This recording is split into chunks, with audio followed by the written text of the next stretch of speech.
안녕하세요. 승리한사 가족 여러분. 오늘은 누가복음 5장 33절에서 39절까지의 말씀입니다. 누가복음의 18번째 강좌로 새술은 새 부대라는 제목의 말씀입니다. 승리한 삶은 말씀 중심 예배 중심의 성경 전문 교사를 양성하기 위해서 만들어진 성경 공부 교재입니다. 승리한 삶은 2017년 1월 누가복음 1장에서 6장까지의 말씀을 함께 묵상하고 있습니다. 승리한 삶은 발행에 계신 박율 목사님의 구속사로 조망한 성경 연속 강해집 누가복음을 통해서 편집이 되어 있습니다. 신간에 대한 안내를 해드리도록 하겠습니다. 2016년 12월 창세기 1, 2, 3권이 발행되었습니다. 이 내용은 창세기 1장에서 23장까지의 내용이고 올해 안에 창세기 강해가 완간될 예정입니다. 이 부분을 위한 여러분들의 기도와 협력 부탁드리겠습니다. 자, 저희들 주일날 업로드되는 위크 스터디를 통해서는 누가복음 전체의 내용을 저희들이 묵상하고 있습니다. 그 내용을 가지고 이제 이번 주에 우리가 묵상하게 되는 내용들을 보고 있는데, 오늘 말씀을 통해서 우리가 잠깐 이제 그동안의 내용을 정리할 필요가 있을 것 같습니다. 자, 서론 부분에서는 예수님에 대한 증거들이 나타나고 있었어요.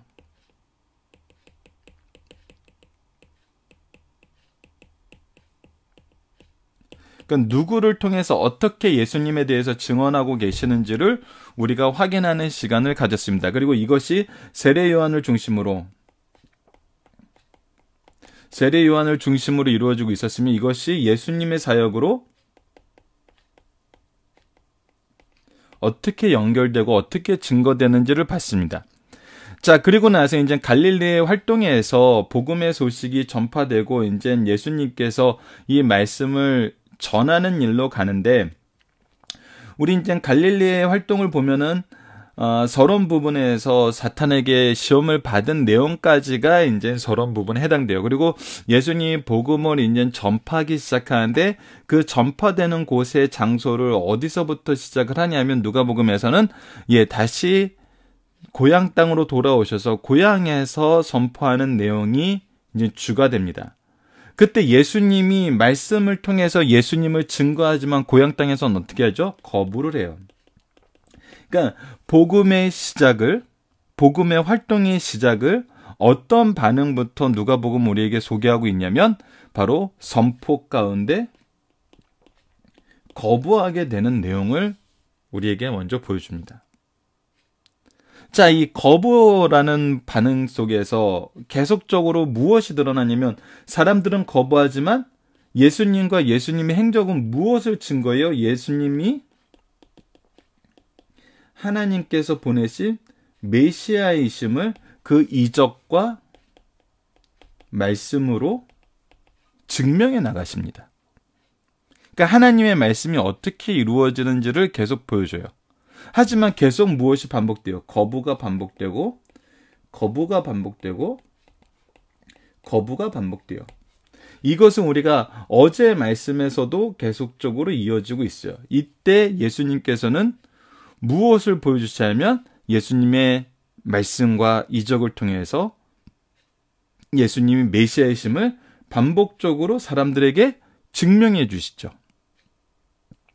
자, 그러면서 예수님께서 제자를 선택하시고 그들을 통해서 말씀이 확장되는 것을 얘기하신 이후에 이제 본격적으로 어떤 내용이 우리에게 주어지고 있냐면, 유대인들이 이제 예수님께서 전하시는, 여기서 이제 좀 우리가 구분을 해야 될 부분이 있냐면, 예수님께서 전하시는 말씀은 무슨 말씀이시죠? 무엇에 기초한 말씀이죠? 바로 율법에 기초한 말씀이었어요. 이 율법이란 것은 하나님의 말씀이에요.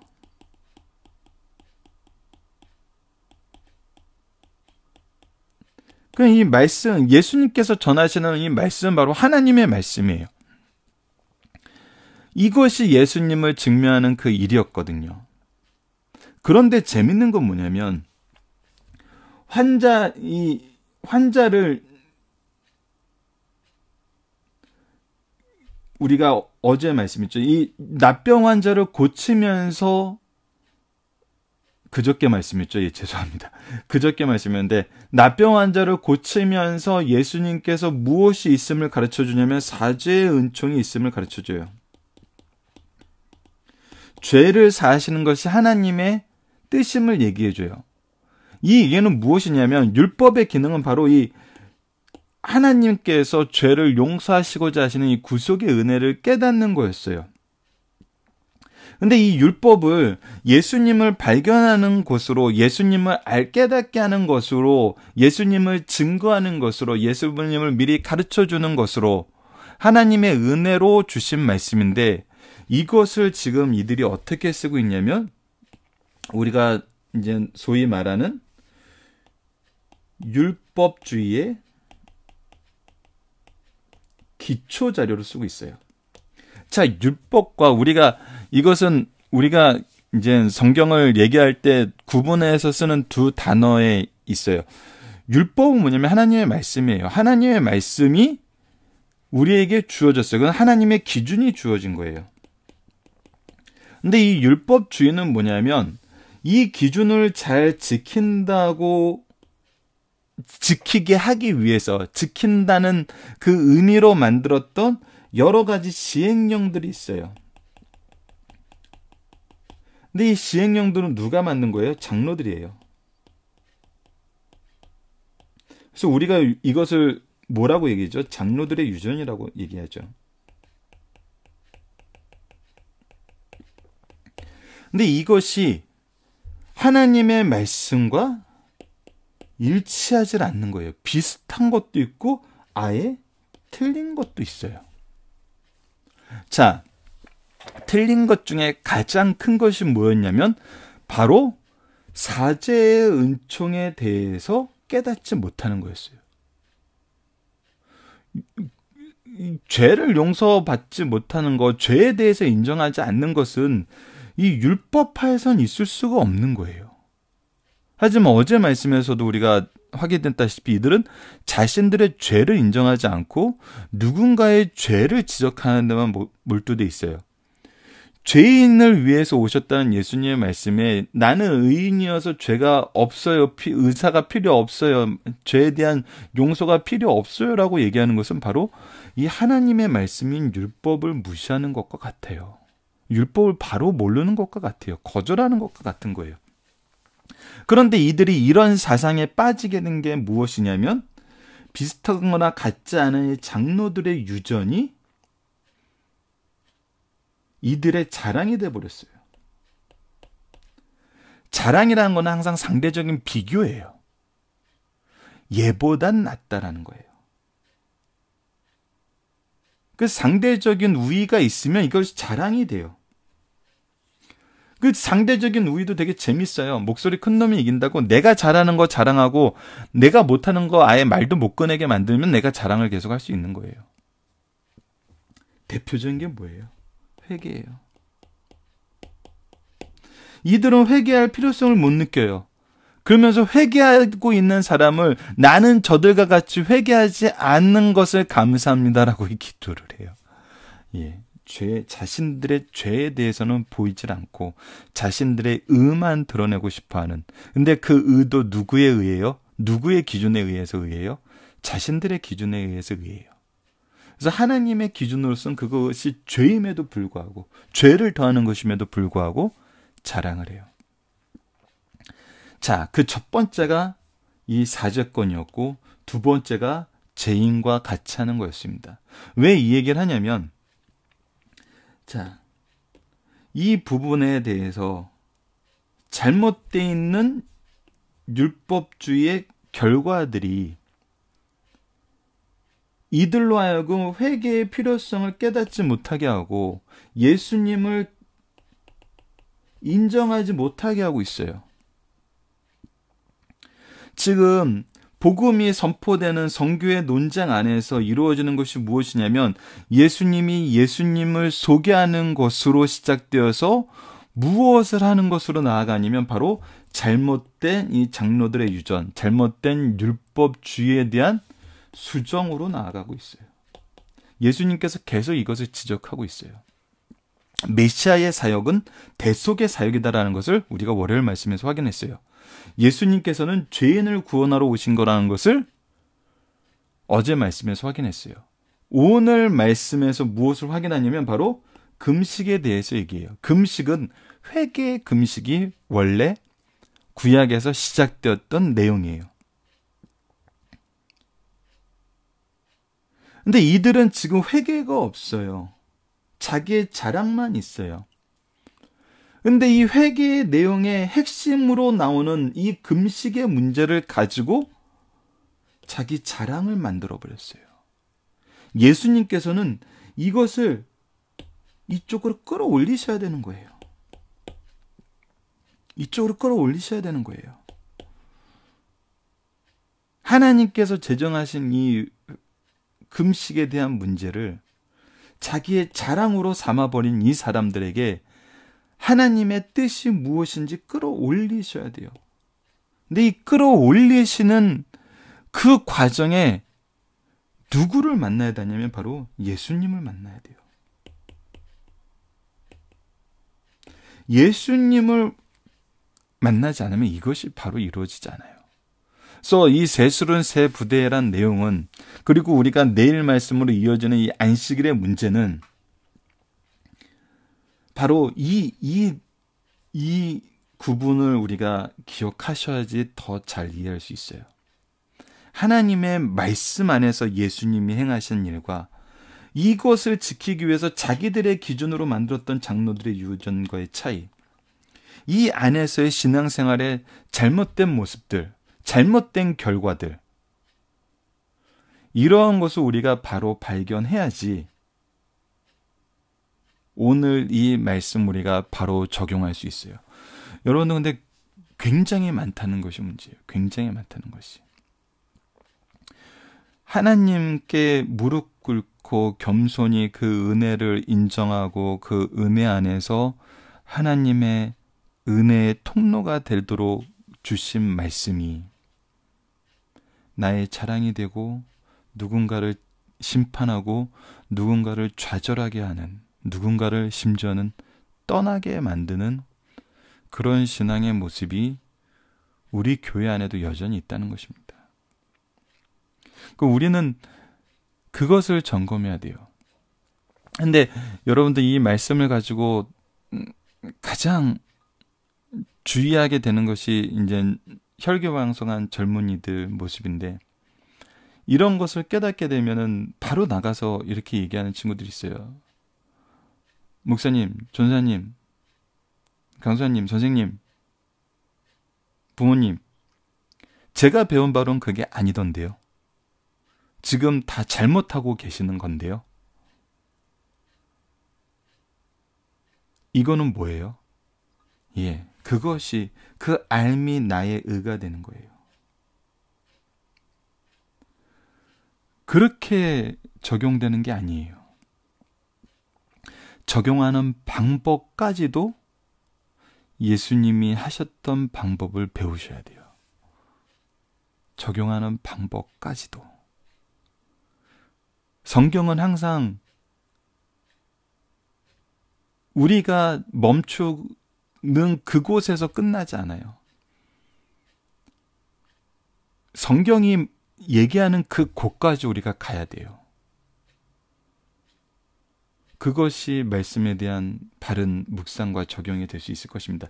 이 두 가지를 좀 주의해 주시면서 앞으로 이제 우리에게 주어지는 말씀을 이제 묵상하시면 훨씬 더 도움이 될 것 같아서 이제 좀 앞부분에 설명을 했습니다. 자, 그래서 우리가 주의를 할 때 결과에 대한 평가의 기준은 무엇이 되어야 하는가?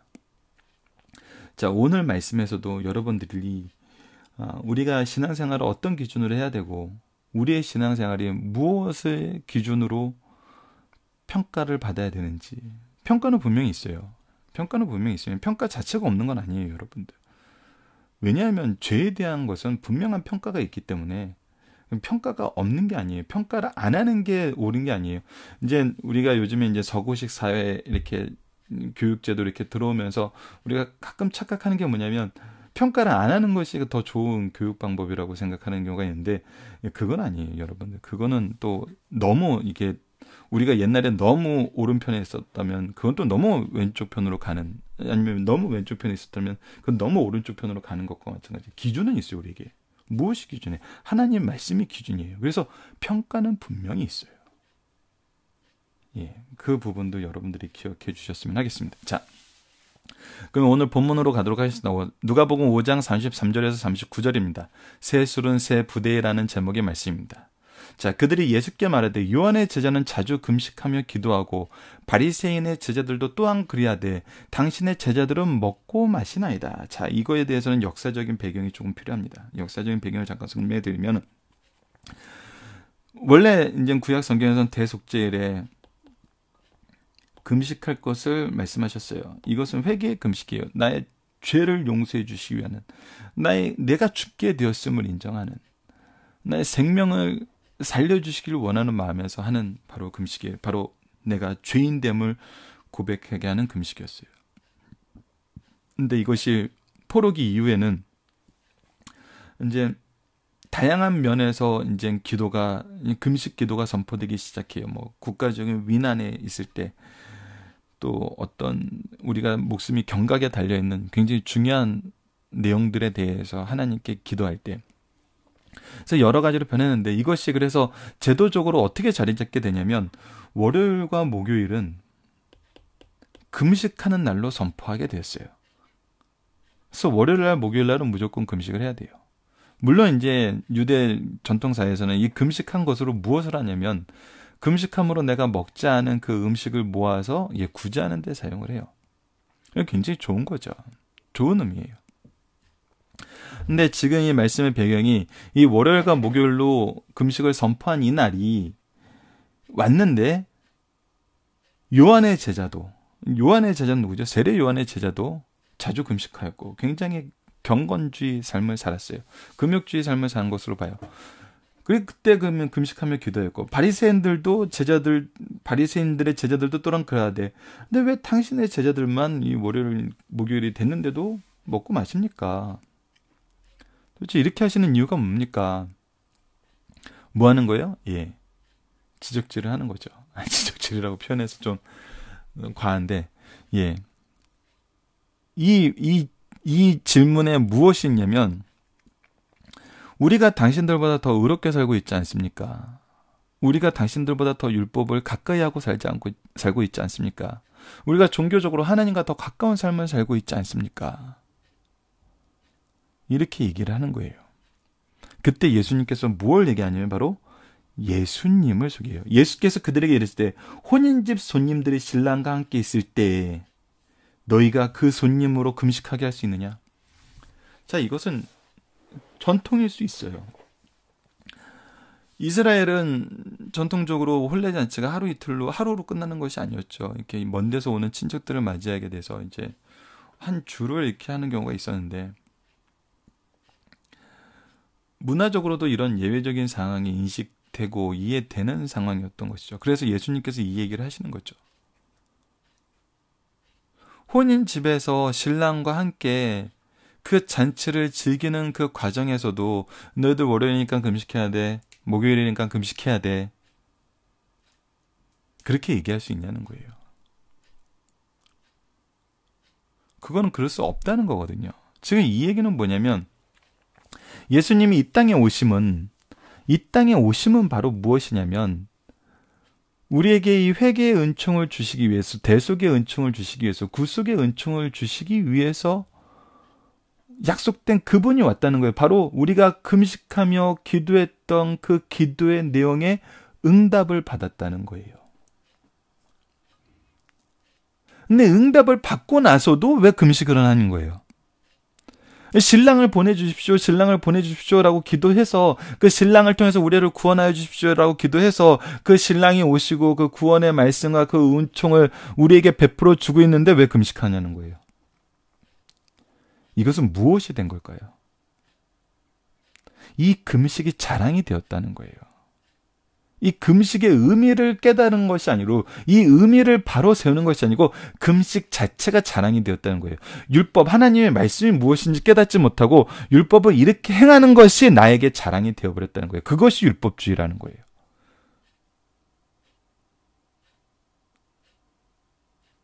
예수님의 말씀은 지금 그 얘기를 하고 계시는 거예요. 그러면서도 미래의 얘기를 한 가지 더 얘기를 하시죠. 그러나 그날이 이르러 그들이 신랑을 빼앗기리니 그날에는 금식할 것이니라. 자, 여기에서 이제 우리가 이 아까 앞부분에서 설명했던 걸 기억하지 않으시면 완전히 분리된 말씀 같아요. 또 비유하여 이르시되 새 옷에서 한 조각을 찢어 낡은 옷에 붙이는 자가 없나니 만약 그렇게 하면 새 옷을 찢을 뿐이요 또 새 옷에 찢은 조각이 낡은 것에 어울리지 아니하리라. 새 포도주를 낡은 가죽 부대에 넣는 자가 없나니 만약 그렇게 하면 새 포도주가 부대를 터뜨려 포도주가 쏟아지고 부대도 못 쓰게 되리라. 새 포도주는 새 부대에 넣어야 할 것이니라. 자, 이것은 여러분들 이것 때문에 이제 율법과 율법주의를 막 구분하지 못하고 이제 한 대 몰아서 이제 확 다 무시하는 경우가 있어요.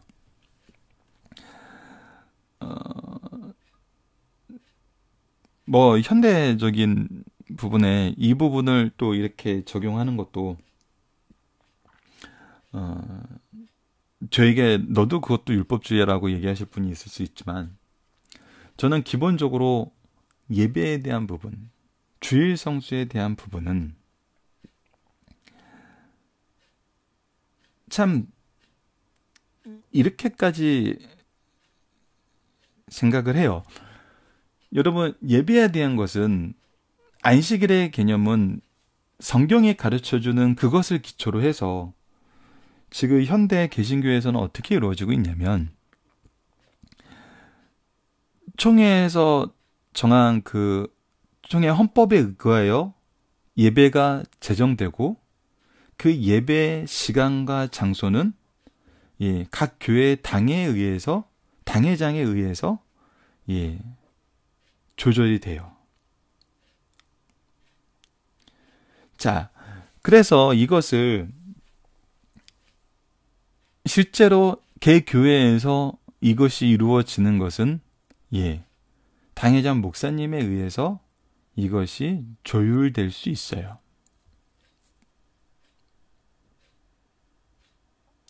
근데 저는 항상 성경을 보면서 대리적 공포자와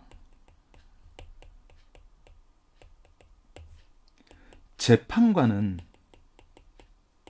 분명히 다르다고 보거든요. 저는 성경적인 의미에서 지금 현재 교회 7일을 담당하신 분들은 대리적 공포자라고 표현하는 게 더 맞을 것 같아요. 재판관이 아니라 재판관은 하나님 뿐이시죠. 예수님 뿐이세요. 그렇다면 교회 예배에 대한 거, 어떤 시스템에 대한 것도 교회법이 지정한 대로 그 교회법의 권한을 부여받은 사람이 그것을 할 수 있지만 이것을 자주 바꾸고 상황에 따라서 자꾸 새롭게 해석을 하는 것은 내가 대리적 공포자라기보다는 재판관으로서의 모습을 더 갖는 것이 아닌가라는 생각을 해요. 왜 이 얘기를 하냐면 새 포도주는 새 부대에 넣어야 할 것이니라 라는 이 말은 예수님께서 오셨는데, 그러니까 이 금식의 기도가 응답을 받았어요. 응답을 받아서 사죄의 은총과 구원의 은총이 왔어요. 그렇다면 이제 우리에겐 새로운 사명이 주어졌어요. 이거는 신구약이 보여주는 내용이에요. 구약은 오실 예수님을 가르쳐주는 거고 신약은 오신 예수님을 전파하는 거예요. 근데 이 안에 신구약 전체를 관통하는 것이 뭐냐면 바로 사죄의 은총이에요. 사죄의 은총. 구속사거든요. 구속사. 이 구속사의 의미가 변한 건 아니에요. 예수님의 이 내용이 변한 건 아니에요. 하나님의 계획이 변한 건 아니에요. 하나님의 질서가 변한 건 아니에요. 그 무엇이 변한 거였냐면 예수님이 오시기를 위해서 기도했던 그 내용이 예수님을 전파하는 내용으로 예수님 안에서 이 믿음의 확신 속에서 예수님의 삶을 우리가 따라가는 모습으로 바뀌어야 된다는 거예요. 이것이 하나님께서 전체적으로 우리에게 가르쳐 주시는 그 내용이었다는 거예요. 이 내용이 구약의 내용이 완전히 싹이 사라져버린 게 아니라는 거예요. 이 대속의 은혜, 하나님께 예배하는 것, 하나님과의 관계, 이것은 이 질서가 사라진 건 아니에요. 이 질서가 완성된 거예요. 하지만 우리의 소명은 분명히 바뀌었어요. 이 금식은 사죄의 은총을 바라는 금식이었고, 이 은혜를 전하는 금식이었고, 이 은혜를 간구하는 금식이었어요. 근데 예수님 오셔서 이 기도는 이루어 주셨어요. 그렇다면 우리는 이제 예수님 안에서 새로운 금식의 기도를 하게 돼요. 하지만 이것은 어떤 자랑도, 예수님을 기다리는 기도도 아니에요. 그런 부분에서 완전히 달라요. 그것이 이젠 새 포도주라고 대변되는 예수님께서 우리에게 주시고자 하시는 새로운 은혜 속에서의 소명이에요. 자, 이것을 가지고 우리가 이제 살게 돼요. 우리가 살게 돼요. 금식은 더 이상 구속의 은총을 달라는 금식이 아니에요. 하지만 동일한 건 있어요. 무엇이 동일해요? 회개의 기도에 대해서란 건 동일해요. 우리는 여전히 회개가 있어야 되는 존재들이에요. 회개할 수밖에 없는 존재들이에요. 다른 것이 있다면은 이 회개의 은총을 우리가 받은 존재라는 거예요. 그래서 우리가 회개에 기도하는 것이 우리가 자랑이 될 수 없어요. 이것은 너무나 당연한 거예요. 오히려 은혜에 감사하는 자리가 되는 거예요. 더더욱 할 수 없는 건 뭐냐면, 우리가 정말 이 부분은 정말 우리가 주의 깊게 봐야 되는데, 구약에 나타나 있던 어떤 행위적인 부분이 구약에서는 예수님을 발견하지 못하므로 이것을 정말 혹시라도 모르게 자랑하는 방법으로 쓸 수 있었어요. 우리가 하는 것이 자랑이 될 수 있었어요. 하지만 그거는 100번 양보해서 예수님을 모르는, 예수님을 발견하지 못하는, 예수님을 아직 만나지 못하는 구약적인 상황에서 있을 수 있는 것이지, 예수님이 우리에게 대속의 은혜를 주심을 확신을 하고 이것을 믿고 이것을 전하는 우리가 어떻게 우리에게 은혜로 주신 것을 자랑할 수 있겠어요? 신약에서는 모든 어떤 행위적인 것은 은혜의 결과임을 우리가 분명히 확인하고 전할 수 있기 때문에, 혹여라도 이것을 우리의 자랑의 수단으로 쓴다는 것은 구약에 있는 신자들이 볼 때는 우리가 욕먹을 짓인 거거든요. 야, 우리는 아직 예수님을 제대로 몰랐잖아. 이렇게라도 구약의 신자들은 핑계를 댈 수 있죠. 근데 우리는 알잖아요. 이것은 은혜의 부대로 보는 것이 우리가 이해하기 더 분명한 것 같아요. 자랑으로 삼을 수 없는 은혜의 부대인 거거든요. 근데 이 은혜의 부대를 가지고 자랑으로 휘둘고 싶어 하는 욕망은 솔직히 우리들에게 항상 있어요. 근데 이 욕망을 제어할 줄 알아야 된다는 거예요. 이것을 제어하고 이것을 제어하지 못했을 때 나타나는 잘못된 모습과 이것을 제어할 때 나타나는 은혜의 모습을 무엇이 가르쳐주고 있냐면, 누가복음 나머지 부분과 사도행전에서 가르쳐주고 있잖아요. 우리가 이미 사도행전을 보면서 그 부분을 확인을 했었어요. 그래서 여러분들 혹시라도 이제 이 누가복음을 통해서 이 예수님의 방법에 대해서 더 관심을 갖게 되시는 분들은 이미 올라가 있는 사도행전 강좌를 참조해 주시는 것도 아마 좀 도움이 될까 합니다. 자, 그럼 본문 묵상하기로 들어가도록 하겠습니다. 비난하는 자들이 비방을 하는 것은 무엇이었나요? 자기들이 의라고 자랑할 수 있는 부분에 대해서 이제 지적을 하게 되는 거예요. 최소한의 이것을 보고 또 어떤 분은 그 얘기를 해요. 야, 그래도 이 바리새인들은 최소한의 양심도 있는 사람들이야. 왜요? 그랬더니 요즘에는 자기는 안 하면서 비방하는 사람들 많은데 이 사람들은 자기네들이 하는 걸로 비방하잖아. 그래서 뜨끔하죠. 예, 그런 얘기 들을 때마다 뜨끔해요. 자, 이들이 기준이 잘못되면 예수님이 어떤 비유로 대답하여 깨닫게 하시나요? 예, 신랑과 함께하는 이 잔치를 통해서 왜 이들의 얘기가 잘못되는 것인지, 그들이 이미 경험하고 있는 그 문화적인 그 제도를 통해서, 이들이 이미 경험했던 내용을 통해서 분명하게 선언해 주잖아요. 너무나 심플하잖아요. 결혼식에 가가지고 너희들 금식하라고 할래? 오늘 금식하는 날인데 왜 너희들 금식 안 하고 잔치하고 있어? 이렇게 얘기할 사람이 어디냐는 거예요. 그 언제 금식하게 된다고 말하는? 예, 이 신랑을 빼앗길 때. 이때는 금식하게 됩니다. 앞으로 있을 일까지도 얘기를 해주시는 거죠. 36절 38절에 나타난 일반적인 사실과 이 사실을 통해서 가르치려는 것은 무엇인가요? 자, 이 신랑이 오셨다 안 오셨다, 이 신랑이 왜 오셨다 왜 오신지를 안다 왜 오신지를 모른다, 이 내용의 차이는 굉장히 크다는 거예요. 굉장히 크다는 거예요. 우리가 잘못된 자기 자랑에 빠지는 것은 신랑이 오셨는지 안 오셨는지를 모르는 것과 같고, 신랑이 왜 오시는지를 모르는 것과 같다는 거예요. 그러나 이제는 그러지 않게 된다는 거예요. 이제는 그렇지 않게 된다는 거예요. 묵은 포도주를 마시고 새 것을 원하는 자가 없는 이는 묵은 것이 좋담이라. 근데 이 5번 말씀이 참 우리에게 아픈 말씀이에요. 이 자기 자랑에 빠지면 어떤 상태에 빠지게 되냐면, 자기 자랑이 없어지는 것을 못 받아들여요. 이것이 은혜이고 이것이 우리에게 주어진 하나님께서 우리를 겸손케 하시는 겸손의 제목이라는 것을 못 받아들여요.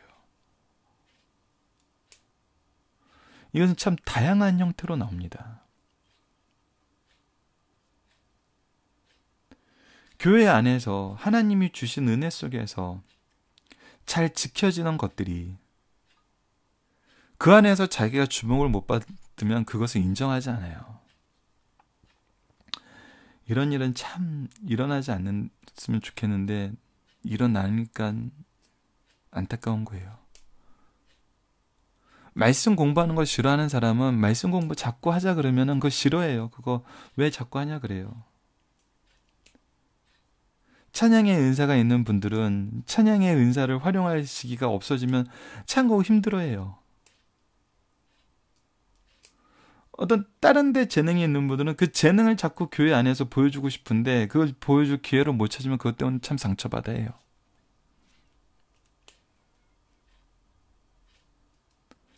뭐 반주하는 일, 뭐 찬양대 솔로 하는 일 많이 나타나잖아요. 근데 이것이 무엇이 된 거냐면 자기 자랑이 되었기 때문이라는 거예요. 이렇게 단정적으로 얘기할 수는 없어요. 왜냐하면 하나님이 그들에게 주신 달란트대로 또 교회는 협력하여 선을 이루게 하시는 하나님의 능력이 있어요. 그래서 이것을 또 조율하시는 위치에 있는 분들이 조율하다가 화가 나가지고 너희들 그거 자기 자랑하려는 거 아니야? 이렇게 또 이렇게 단정적으로 얘기하면 되게 어려워져요. 어려워집니다. 이 부분은 여러분들 말씀을 통해서 교육시키는 방법이 가장 좋아요. 그래서 각각의 달란트가 하나님 말씀 중심으로 뭉쳐져야 되는 거예요. 그래서 내가 재판관이 되기보다는 영적인 스승이 되려는 노력이 되게 필요해요. 그러니까 그 시기 동안은 우리가 인내를 해야 돼요. 그 시기 동안은 연약한 성도, 아직 어린 성도들이 이런 부분에 대해서 시험받고 힘들어하면은 위로해 줘야죠. 그리고 말씀을 가르쳐 줘야죠.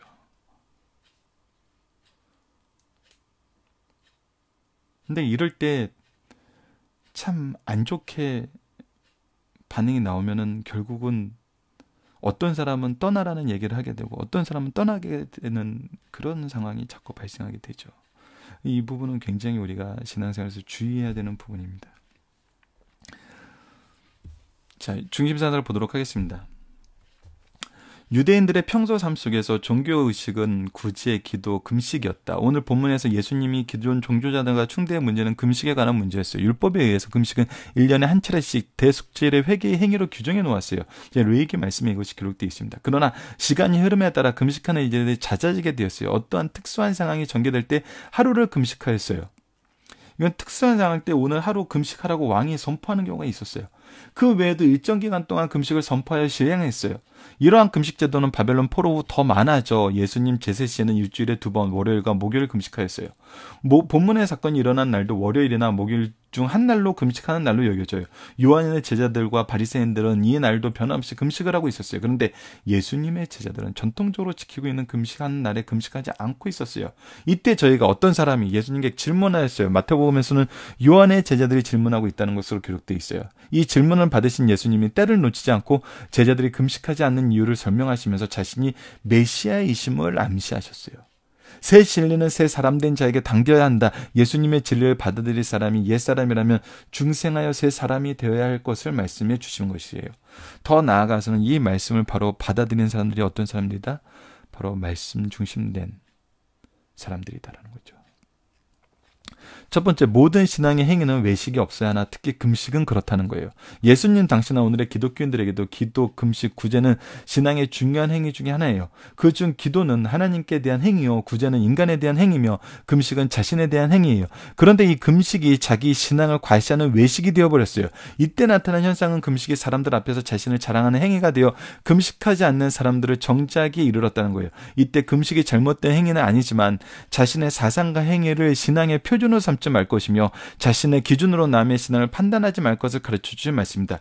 자, 이 말씀을 들었을 때 정확하진 않지만 제가 예전에 어떤 분한테 그런 얘기를 들은 적이 있어요. 그래서 사람들은, 경건한 기독교인들은 금식하는 것을 드러내지 않았대요. 근데 금식을 하면은 얼굴도 이제 푸석푸석해지고 피로감도 더해지고 몸에서 이렇게 좀 이렇게 냄새도 나고 그래서 화장술이 생겼다는 얘기가 있어요. 금식한 걸 티내지 않기 위해서. 그런데 이거는 제가 그때 잠깐 들은 거예요. 확인해 보지 못한 상황이라 참조 상황으로 잠깐 말씀드립니다. 자, 두 번째입니다. 내게 주신 은혜와 은사는 감사할 일이요. 내게만 있고 남에게 없는 것 때문에 타인을 비판하지 말라는 거예요. 예수님을 믿고 따르는 일은 영적인 의미에서 신랑과 함께 대축제를 베풀고 있는 것과 같아요. 이 이상 더 기쁨과 감사가 넘치는 일은 없어요. 이때는 금식할 필요가 없어요. 그러나 바리새인들은 자신들이 금식할 때 예수님의 제자들이 금식하지 않는다고 비판하며 정죄했어요. 각자의 형편에 따라 하나님의 뜻 안에서 때를 잘 분별하여 주어진 사명을 잘 감당해야 돼요. 이처럼 기쁠 때 감사 찬양하고 어려울 때 기도하며 승리하는 삶을 살아야 될 것을 가르쳐주고 있어요. 예, 나의 영적인 재능과 하나님의 뜻이 일치하는가를 볼 수 있어야 된다는 거예요. 일치하는가를. 내가 영적인 재능을 막 쓰고 싶어하는 그때가 하나님께서 명령하시지 않은 그때일 수 있다는 거예요. 그리고 그때는 다른 사람들의 재능을 쓰실 때일 수 있다는 거예요. 그러니까 우리는 무엇을 봐야 되냐면 하나님의 뜻과 하나님의 일이 이루어지는 것을 봐야지 그 안에서 내가 일하는 것, 내가 주목받는 것, 내가 높아지는 것을 봐서는 안 된다는 거예요. 자, 세 번째입니다. 예수 믿고 중생한 거듭난 자의 삶은 옛 생활을 고쳐나가는 것이 아니라 완전히 새 삶, 생명으로 변화받는 것이라는 거예요. 예수 믿는 것은 단순하게 옛 사상과 삶을 유지하면서 예수의 사상을 적당히 섞어 사는 것이 아니에요. 옛 것을 완전히 벗어버려야 돼요. 새 옷을 입는 것과 같아요. 선한 예를 추가하는 것이 아니라 완전히 새 성품으로 변한 것이에요. 그러므로 예수를 믿으면 옛 것을 완전히 죽고 새로 태어난다는 거예요. 거듭난 사람이란 옛 사람은 죽고 완전히 새로 태어난 것이에요. 옛 것은 새 것과 적당히 섞임으로 모두 죽는 거예요. 섞이면 안 돼요. 나의 의와 하나님의 일이 섞일 수가 없어요. 내가 좋아하는 일과 하나님이 좋아하는 것이 다른데 이것을 적당히 섞어서 버무릴 수는 없어요. 그땐 버려야 되는 거예요. 그러니까 버려야 되는 것과 유지해야 되는 것을 우리가 구분할 줄 알아야 되는데 이것을 구분하도록 가르쳐주는 건 성경뿐이라는 거예요. 이제 우리가 예수를 믿는다면 과거의 죽은 전통이나 사상과 행동을 버리고 완전히 새롭게 출발할 것을 강력하게 가르쳐주는 것입니다. 자, 여러분들 카페에서 살펴보기 정도 확인해 주시고요. 적용하기입니다. 우리의 신앙의 모습 가운데 누군가를 심판의 기준이 되는 것이 있는가? 이런 것은 어떻게 해야 되는가? 이 부분에 대해서는 앞부분에서 충분히 얘기했습니다. 우리를 재판관으로 세우지 않았어요. 대리적 공포자로 세우셨어요. 그 얘기는 뭐냐면 우리의 기준은 항상 성경에 있어야 되는 거고 예수 그리스도가 돼야 된다는 거예요. 그래서 이것을 내가 권한이 있다고 생각하면 안 돼요. 대리적 공포자는 권한이 있는 사람이 아니에요. 공포를 하는 사람일 뿐이에요. 근데 이것을 넘어서면은, 이것이 내가 받은 은사 때문에 넘어서면은 오히려 이 은사가 나를 넘어뜨리고 누군가를 넘어뜨리는 데 사용되게 된다는 거예요. 굉장히 주의해야 될 부분이라는 겁니다. 말씀을 기초로 기도하기를 통해서 마치겠습니다. 하나님, 우리가 의를 자랑하기 위해서 신앙생활을 하는 것이 아니라 하나님의 은혜와 사랑 가운데서 그리스도의 복음을 위해 전파하는 자로서, 사랑에 빚진 자로서, 먼저 받은 은혜에 감사하는 자로서 섬김으로 돌봄으로 영혼을 위해서 수고하는 주의 제자가 되게 하여 주소서. 예수님 이름으로 기도드립니다. 아멘.